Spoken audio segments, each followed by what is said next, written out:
खबर जम्मू कश्मीर से, जहां डोडा में हुए आतंकी हमले को लेकर बड़ी खबर आ रही है। दरअसल सुरक्षा बलों को डोडा के जंगलों में कुछ संदिग्ध आतंकी दिखे हैं। दरअसल हमले के बाद से ये आतंकी वहां से फरार हो गए थे। उनके जंगलों में छिपे होने की खबर आ रही थी। सुरक्षा बल पूरे इलाके को घेर कर तलाशी अभियान चला रहे हैं। जंगलों में ये आतंकी दिखे हैं। डोडा के देसा इलाके के मलान गांव में सुबह ये आतंकी दिखे हैं। विलेज डिफेंस कमेटी और आतंकियों के बीच गोलीबारी की भी खबर आ रही है। आतंकी उसके बाद वापस घने जंगलों में भाग गए। सुरक्षा बलों के जवान इलाके की लगातार तलाशी ले रहे हैं। ड्रोन की मदद ली जा रही है, हेलीकॉप्टर की भी मदद ली जा रही है। हमला करने वाले आतंकी पूर्व पाक सैनिक हो सकते हैं, ऐसा बताया जा रहा है। जंगल वॉरफेयर रणनीति में ये माहिर हैं आतंकी। घात लगाकर हमला करने के लिए इन्हें ट्रेन किया गया है। पिछले 16 दिन में आतंकी हमलों में अब तक कई जवान शहीद हो चुके हैं।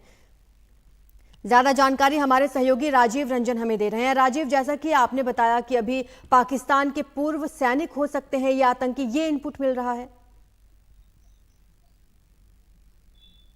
बिल्कुल, सुरक्षा बल जो ऑपरेशन में लगे हुए हैं उनका ये कहना है कि इस तरह की हरकत, जिसे कि वेल ट्रेंड जंगल वारफेयर में माहिर घात लगा के हमला करने में ट्रेंड ही सोल्जर कर सकते हैं। और ज्यादातर देखने में ये आया कि इस तरह से घात लगा कर हमला करते हैं वो पाक के फॉर्मर सोल्जर होते हैं जो आतंकी के वेश में इन्फिल्ट्रेट करते हैं। ये पहले भी इस तरह की बात देखने में आई है। और जिस तरह का अगर यहाँ एक मोडस अगर देखें, जिस तरह का सोमवार को जो है डोडा के जो घने जंगलों में बैठे होते हैं और वहाँ एक सूचना मिलती है, खुफिया सूचना मिलती है, उसके बाद सुरक्षा बल जो जंगल में एंटर करते हैं और उसके बाद जिस तरह से उन पर फायरिंग होता है, तो ये साफ लगता है कि सोची समझी रणनीति के तहत, यानी कोई एक लोकल सपोर्ट भी हो सकता है जिसकी संभावना से इनकार नहीं किया जा सकता है कि वो जानकारी देता है और उसके बाद सुरक्षा बल इंटर करते हैं और उसके बाद फायरिंग होती है।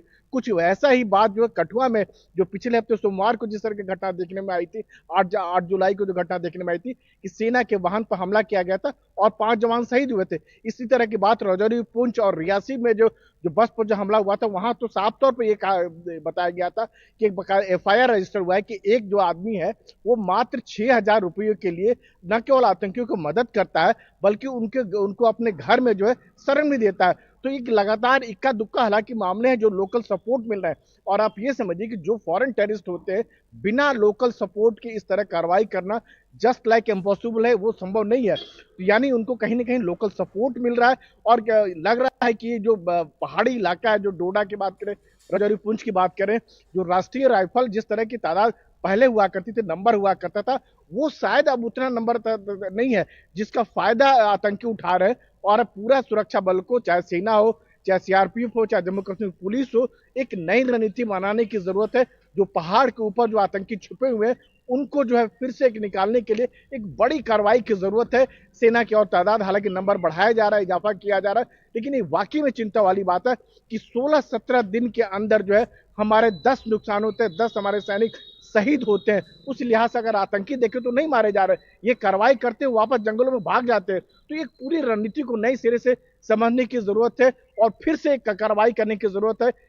मान लिया गया लगभग सफाया है और उस हालात में जब अमरनाथ यात्रा चल रहा है, सितंबर महीने से पहले जम्मू कश्मीर विधानसभा चुनाव होने वाले, तो ऐसे मौके पर तो सुरक्षा तंत्र का जो ग्रिड जो होता है और मजबूत होना चाहिए। जी बिल्कुल, शुक्रिया आपका राजीव इस तमाम जानकारी के लिए। तो लगातार सर्च ऑपरेशन जारी है। आतंकियों की तलाश डोडा के घने जंगलों में की जा रही है।